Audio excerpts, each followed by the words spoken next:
जय सिया राम। हरिओम। रामलला की प्राण प्रतिष्ठा से लेकर राम सेतु तक जो मोदी एंड कंपनी जी का गेम प्लान है उस पर बात करने आया हूँ। 500 साल लग गए राम जी की प्राण प्रतिष्ठा में और उसके साथ सौदा हुआ, अयोध्या का इस्लामीकरण हुआ, वहाँ पैगंबर मोहम्मद बिन अब्दुल्ला जी की मस्जिद बन रही है सबसे बड़ी, हम आपको बताते आ रहे हैं। अब अगला टारगेट राम सेतु है, इस पर बात करने के लिए आए हैं। और सबको पता है, आप सब जानते हैं कि बंटवारे के बाद के भारत में गांधी ने अपना उत्तराधिकारी नेहरू को दिया, तब से लेकर के मोदी तक जो है इसे बंटवारे के बाद के भारत को हिंदू सनातनी सत्ता की व्यवस्था होने नहीं दी, क्योंकि वो सब के सब गांधीवादी रहे हैं।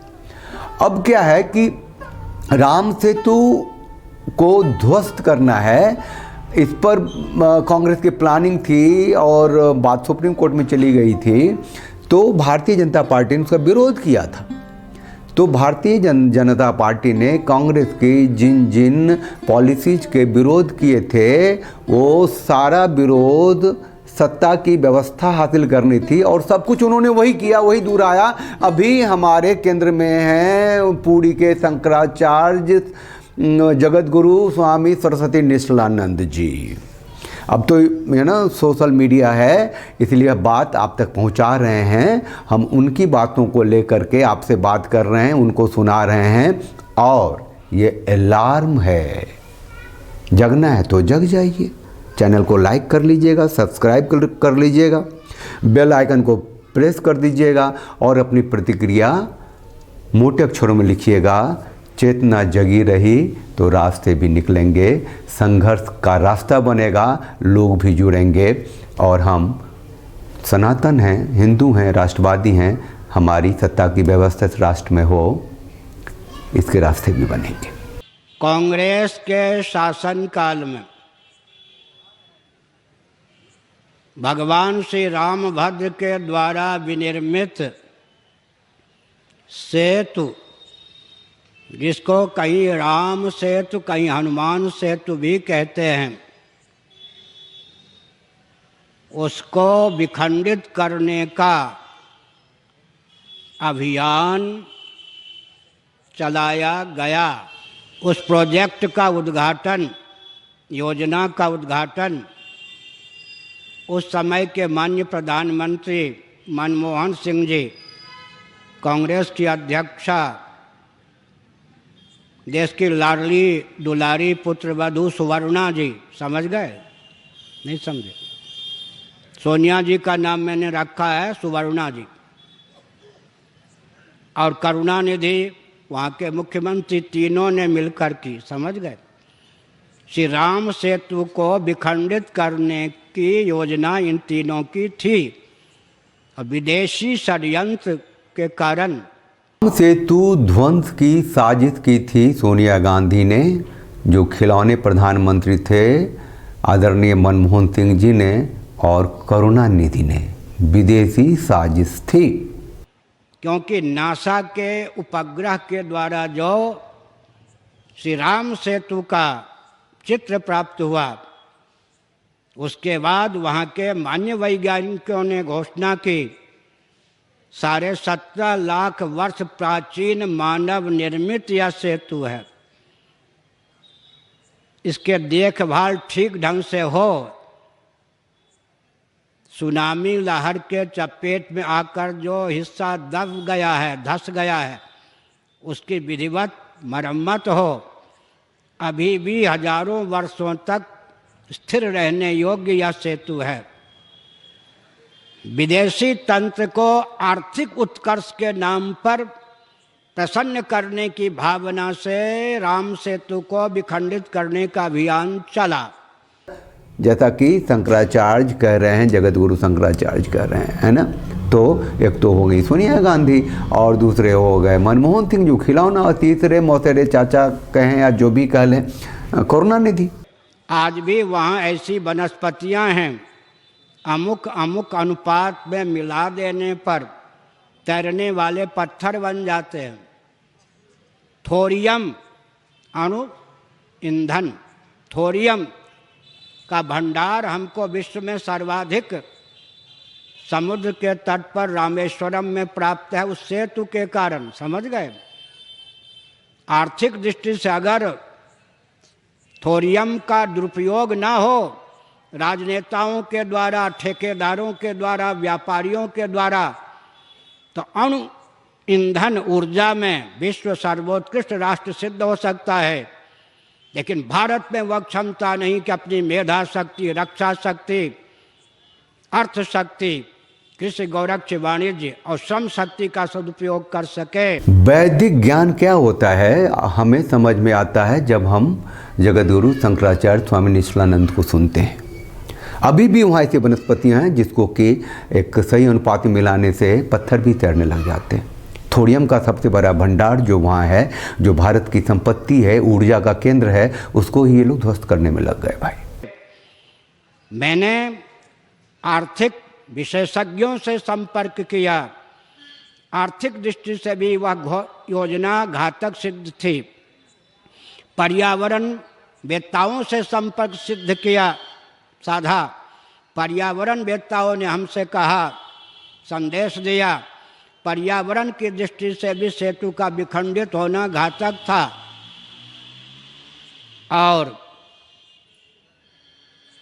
ऊर्जा विभाग ने भी कहा, रक्षा विभाग ने भी कहा। यहाँ तक मेरे पास संदेश आया, जब तक सेतु सुरक्षित है तभी तक रामेश्वरम सुरक्षित है। समझ गए? सेतु का विखंडित होना रामेश्वरम का समुद्र में डूबना है। आर्थिक दृष्टि से, पर्यावरण की दृष्टि से, कूटनीतिक दृष्टि से राम सेतु का विध्वंस घातक था।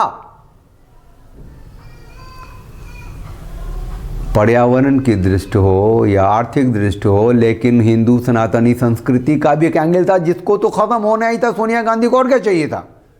मैंने चीन की सीमा से लेकर रामेश्वरम तक यात्रा की। जब मैं दक्षिण भारत पहुंचा तो करुणानिधि ने वक्तव्य दिया, कहीं हमारे फाइल में वह सूचना होगी, पुरी के शंकराचार्य राष्ट्रद्रोही हैं। अंग्रेजी में उनका वक्तव्य था, उनको हम राष्ट्रद्रोह का दंड देंगे।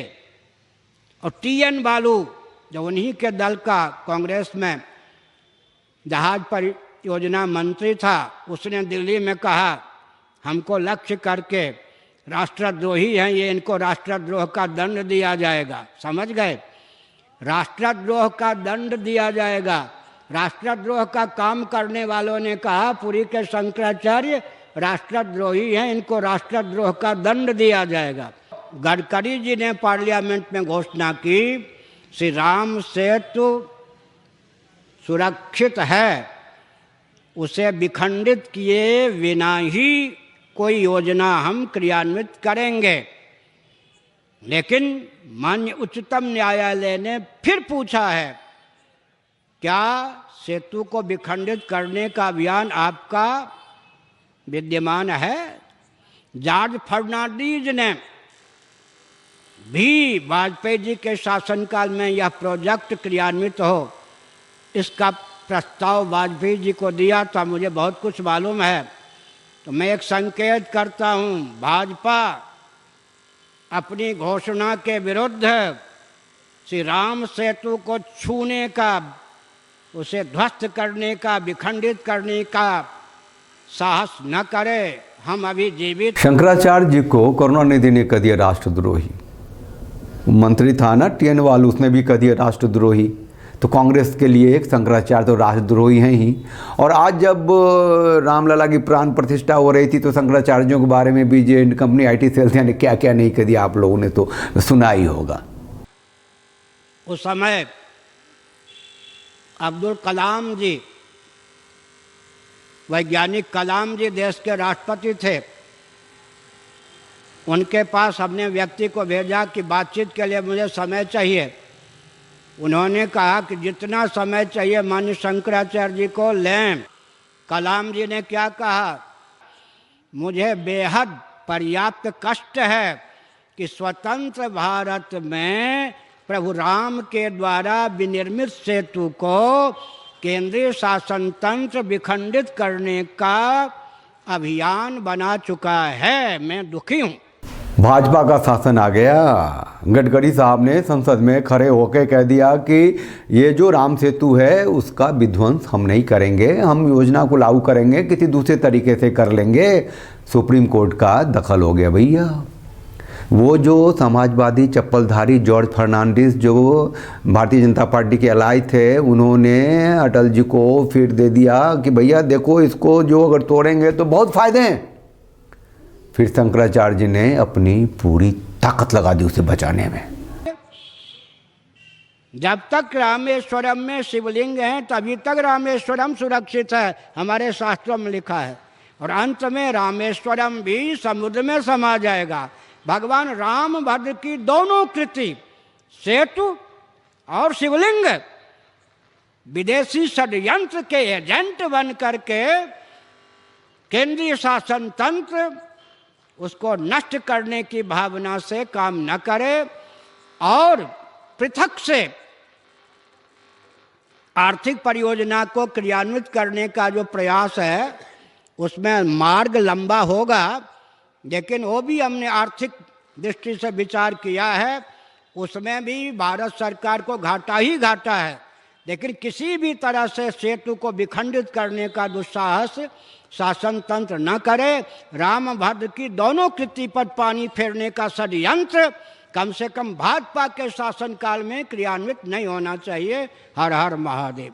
कलाम साहब को कष्ट था, राष्ट्रपति थे, उनको पता था कि वर्तमान की जो राजनीतिक व्यवस्था है, जो भारतीय जनता पार्टी की सरकार है, वो राम सेतु को तोड़ने की योजना बना चुकी है।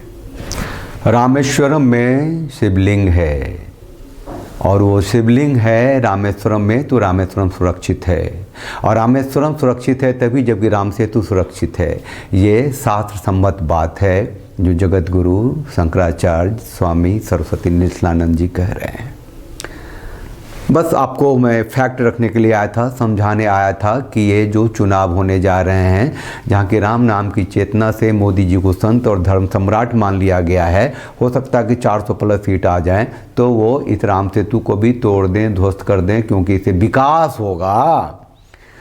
तो भारत की संस्कृति या हिंदू सनातनी संस्कृति परंपरा ध्वस्त होता है तो वो देश का इस्लामीकरण होता है तो वो विकास होना चाहिए, जाल बनना चाहिए सड़कों का, एयरपोर्ट्स का, है ना। वो गाजा पट्टी बननी चाहिए जहाँ से पूरे इस्लामिक देश आएंगे अयोध्या, और वहाँ पैगंबर मोहम्मद बिन अब्दुल्ला मस्जिद में नवाज अदा करेंगे, देखेंगे। और अयोध्या भारत में जो हिंदुओं का देश कहा जाता है, वहाँ अपने मक्का को निर्मित होते देखेंगे। चलिए, जो सच है कहता हूँ, एक अलार्म है जो मैं बजाता हूँ आप लोगों के लिए, और जो भ्रमित हैं ईश्वर उन्हें सद्बुद्धि दें। चैनल को लाइक कीजिए, शेयर कीजिए, सब्सक्राइब कीजिए और बेल आइकन को प्रेस कर दीजिए और साथ बने रहिए। अपनी प्रतिक्रिया जरूर लिखिए। जय सिया राम, हरिओम।